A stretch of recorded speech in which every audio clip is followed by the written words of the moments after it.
Hey everybody, hope you're all doing well. My name is Steven and this is the Storytime channel. Today we have a pro-revenge story, and our story is by Bama Fan for Jesus. My grandmother put greedy preachers in their places. Twice. Even after she died. My grandmother was a member of a large conservative, Bible-believing church for her entire adult life. This church, which I'll call Big White Church, was a member of a large evangelical denomination. Big White Church was located in a prosperous suburb of a large city in the Bible Belt of the deep south of the USA. Grandma was very active in Big White Church. She worked in the nursery every Sunday morning, helped cook hundreds of church fellowship breakfasts and dinners, accompanied her children and grandchildren on dozens of church retreats and choir tours, taught youth Bible study on Sunday nights, and was very active in supporting home missions, as well as helping with other youth programs. She always tithed and often gave extra for missions and special offerings. Grandma's greatest talent was making other people feel important. I've seen this firsthand many times. Although I belonged to a different church, I often visited with Grandma, and when I did, I usually went to Big White Church functions with her. I've seen her single-handedly cook breakfast for dozens of Big White Church youth, a task which took over 2 hours even in the church's large kitchen. Then, after the meal, she asked the group for a round of applause for the high school student leader for doing such a great job of organizing the prayer breakfast. I remember that on a Big White Church youth retreat at a rural church camp, she drove most of the night to go back to the city and retrieve a big box of evangelistic materials that one of the assistant pastors, whom I'll call assistant pastor, had forgotten and asked her to get in time for our morning program the next day. His boss, the senior pastor, I'll call him pompous pastor, never found out that assistant pastor had screwed up or that Grandma had fixed it for him. Assistant pastor never even thanked Grandma. Even though I was a child, this bothered me so much that I asked her about it. She said that she didn't mind at all. She told me her reward would be that those materials would help children find Jesus. Grandma's service to her church ended abruptly at the age of 73 when she broke her back in a car accident. Afterwards, for the last 10 years of her life, she was homebound and could not go to church because of this injury and declining health due to old age. Her mind was just as sharp as ever, and her faith remained sincere, but her body wore out a little more every day. During those 10 years, she made many efforts to reach out to her church, its leadership, and her church friends, inviting them to visit at her home, etc., without success. Every one of these invitations was declined or simply ignored. Near the end, when she was in home hospice care, she decided to plan her own funeral. She and my grandpa called her church and asked for the senior pastor, pompous pastor, whom she had known for over 30 years, to visit her so that they could plan her memorial service, which she and Grandpa wanted to be held at the church. Pompous pastor was too busy, but assistant pastor stopped by a few days later. According to my grandpa, here's what happened at that meeting, with my grandma literally on her deathbed. Grandma, Grandpa, and assistant pastor discussed her funeral for a couple of minutes. Then assistant pastor started pressuring her to lay up your treasure in heaven by remembering your church in your will. Grandpa told him firmly that this is neither the time nor the place to discuss her will. They went back to discussing the funeral for a few minutes. Then assistant pastor steered the conversation back to Grandma's will, with liberal injections of how badly her church needed her support. Grandpa told him several times that it was inappropriate to talk to Grandma about her will or the church's financial needs, because she was terminally ill and in an enormous amount of physical pain. Assistant pastor would agree and briefly talk about the funeral, but would then go back to talking about the church's financial needs, heavenly rewards, where your treasure is, your heart will be also, Matthew 6:21, Luke 12:34, etc. My grandma started crying. To put this into context, Grandma was more than a steel magnolia.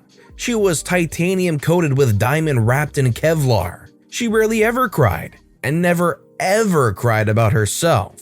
Not one tear when the doctor told her that her back was broken so badly that she would never walk again, nor during the following 6 months in futile rehab. She would shed sincere but well-managed tears at funerals and while visiting family members in the hospital when they received bad news. She would cry to console others, weep with those who weep. But nobody, not Grandpa, not her daughter, my mom, nor any of my uncles or grandma's siblings, ever remembered her crying for herself. My grandma was sobbing uncontrollably. Grandpa, a retired steelworker, former Marine sergeant, and Korean War combat veteran, physically grabbed assistant pastor and escorted him out of their house. Not too gently. Contrary to everyone's expectations, Grandma lived another 6 months, mostly because of sheer force of will. Eventually, though, Grandma passed away and we held her memorial service at the funeral home, not Big White Church. Pompous pastor and assistant pastor were conspicuously absent. In fact, there were no professional Christians from Big White Church at the service at all, not even in the audience. To start the service, Grandpa stood up at the podium in the front of the crowd and said, "Some of you may have heard that I disinvited Pompous pastor and assistant pastor from this funeral service. This service is not an appropriate place for me to give you my reasons for doing this. Although you all know me, and so you know that my reasons are good ones. Also, my wife asked me to exclude them. This funeral service may be different from other funerals that you have attended. It is going to be an open microphone funeral. Everyone who wants to say something is invited to come up here and describe your friendship with my wife, tell a story about her that is worth remembering, or anything else that you want to say that will honor her memory and bring comfort to everyone here today. I have asked several family members to prepare statements, but you don't have to have anything prepared. Please, if you want to say something, come up here and do so." There were about 100 people at the funeral service. At least a third of them eventually stepped up to the microphone. The service, which we had planned to last about 30 minutes, lasted for over 2 hours and, as best as I can tell, not one person left early. There was laughing, crying, and hugging. 3 of her grandchildren played some of her favorite songs on the piano and guitar. We all joined hands and sang our favorite hymns. Afterwards, dozens of people told my grandpa that it was one of the most comforting and uplifting funerals they had ever attended. More than a few remarked that funerals are better without preachers anyway, or something similar. Remembering her pastors and her church in her will. The 1-2 punch. A couple of weeks later, it was time to start distributing the bequests in Grandma's will. Although Grandma and Grandpa dearly loved each other, they had separate wills because, she told my mom, that makes it easier for us to respect each other's turf, and because their lawyer had recommended it. Nobody thought that my grandparents were wealthy. They had lived in the same small but charming house in a prosperous, well-maintained suburban neighborhood for the past 50+ years, and had worked hard and lived modestly. But it was rumored that they had a very nice nest egg. Of course, there is no legal requirement for anyone to attend the reading of the will or to even have a reading. Modern telecommunications and near-universal literacy have made this quaint custom practically extinct. But the reading of the will was a tradition in our family because it was one of those events that gave our close-knit, extended family an excuse to get together. We never had family reunions. They were too difficult to schedule for our large family. But we got together at birthdays, holidays, funerals, baptisms, etc., so that if you attended several of these, you would see just about every one of your cousins, aunts, uncles, and even great aunts and uncles who were grandma's and grandpa's siblings and in-laws. With this family tradition in mind, many of our family members' wills often contained very personal bequests of items that had little cash value, but were the departed family members' way of telling their loved ones that they wanted to share a cherished memory with them one last time. As an added incentive to attend, the family rumor mill had been buzzing with speculation, encouraged by Grandpa, that Grandma's will contained some surprises. The reading was held in a conference room at a lawyer's office. Unsurprisingly, the attendees included my mom, as well as aunts, uncles, great-aunts, great-uncles, and many of the grandchildren. We were all surprised, however, to see pompous pastor and assistant pastor from the Big White Church. They informed us that Grandma's lawyer had told them that Grandma's will had bequests not only for Big White Church, but also for them personally. Maybe it was just our imagination, but my siblings, cousins, and I couldn't help noticing that these preachers appear to be actively salivating over their good fortune at Grandma's generosity. Grandma had a large family, so a sizable number of beneficiaries were named in her will. The lawyer's conference room was a bit smaller than an average middle-class living room. Extra chairs had been brought in. Every seat was filled and people were standing in every remaining space. There was barely space for all of us. Grandma's lawyer suggested that Papa's pastor and assistant pastor sit in chairs which were in the front of the room next to himself. Since there was a large table in the room, this meant that the lawyer and these two preachers were the only ones who were directly facing everyone else. Although the preachers were gratified to be physically next to the center of attention, they did not notice, as all of the rest of us quickly noticed, that these seats made it easy for everyone else in the room to watch them closely, and practically impossible for them to leave the packed to more than overflowing room before the entire meeting was over, because they were the farthest from the room's single door, and there were almost 24 people standing or sitting between them and their only path to escape. The bequests were quite generous, but pretty much what we had expected. Grandpa kept their house, its contents, their retirement accounts, and everything that remained after all of the bequests had been satisfied. Children, grandchildren, and several local charities received nice, but not extravagant amounts of money. Several sentimental items were named and given to various friends and relatives. Grandpa was the first beneficiary listed in the will. But after him, all of the other bequests were arranged in order of increasing worth. They started with sentimental items, which had very small cash value. Then each grandchild received several $1,000s, then each son, daughter, brother, sister, niece, and nephew received a little more, then several local nonprofits received very nice amounts, etc. Bequests to Big White Church, Papa's pastor, and assistant pastor were almost the last ones listed in the will. They listened politely to the other bequests, but with steadily growing anticipation, as they noticed the exponential upward trend in Grandma's largesse. When Grandma's lawyer got to the Big White Church and preacher's part of the will, he said, "This is a bit unusual, but before I announce these bequests to Big White Church, Papa's pastor and assistant pastor, Miss Grandma's name, requested that I read the following statement to everyone present." He opened a letter that was written in Grandma's own handwriting. "For the past 10 years, not one person from Big White Church has ever called me, come to visit me, or sent me a note to tell me that they cared about me. Not one minister, not one deacon, not one of the church women, not one of the church members who I worked with for all of those years, loved dearly and thought were my friends. I worked very hard for you when you needed me for many, many years. But when I needed you and your church, you all pretended that I didn't exist. I only got one visit, when I was dying, and I invited Papa's pastor to come to my house and help me plan my funeral. This was my last attempt, after many attempts that I had made over the past 10 years, to reach out to my church and pastor, whom I still loved dearly even though they had made it clear that they did not love me. If only I could have my funeral at my church. Maybe some of my church friends, whom I had not seen in a decade, would come to the service to see me one last time. And I know they loved to hear Papa's pastor preach. So if he preached at my funeral, maybe they would come to my funeral to hear him, even if they would not have come to see me. But Papa's pastor couldn't find the time to visit me, or even call me to tell me whether or not he was willing to preach at my funeral. Assistant pastor came by my house, but he didn't want to talk about my funeral. He just wanted me to remember his church in my will. That's all. Just remember his church in my will. It was then that I realized that I had allowed my church to break my heart for one last time.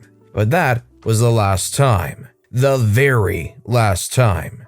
Assistant pastor did not know it when he visited me, but Grandpa and I had already prepared my will, long before his visit, which did include a double tithe, 20% of my entire estate for what was now my former church, Big White Church. The amount was, name the amount, an enormous crapload of money, generating muffled wows from many of her heirs, including me. But I got the feeling badly that we had not personally remembered such nice people as Papa's pastor and assistant pastor. So I changed my will to include them by name. While I was at it, I changed the amount of money that I left to Big White Church to match all of the love that they had showed to me during the last 10 years of my life, when I was suffering and lonely and no longer able to work my butt off for them for free like I had done for almost half a century. That is her entire written statement, the lawyer said. Now let's get back to the bequests in the will.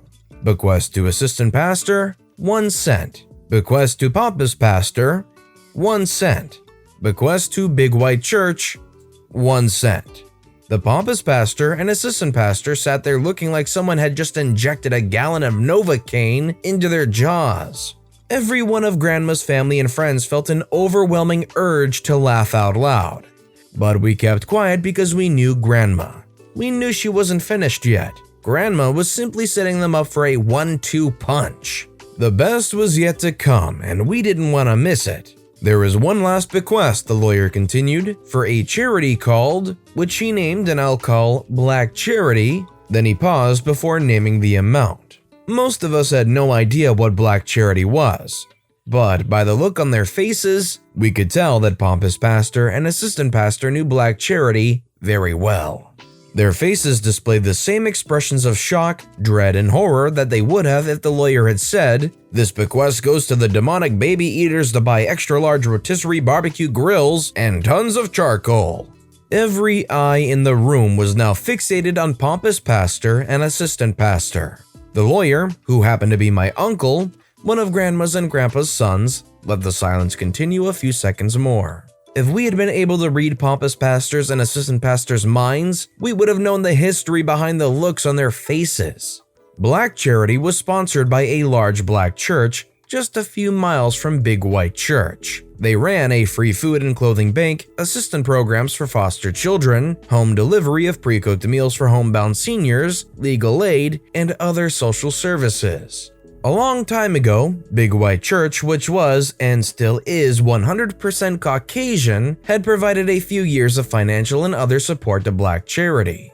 Then there was a very bitter, acrimonious breakup, allegedly because Black Charity was practicing the social gospel, while Big White Church was preaching the true gospel.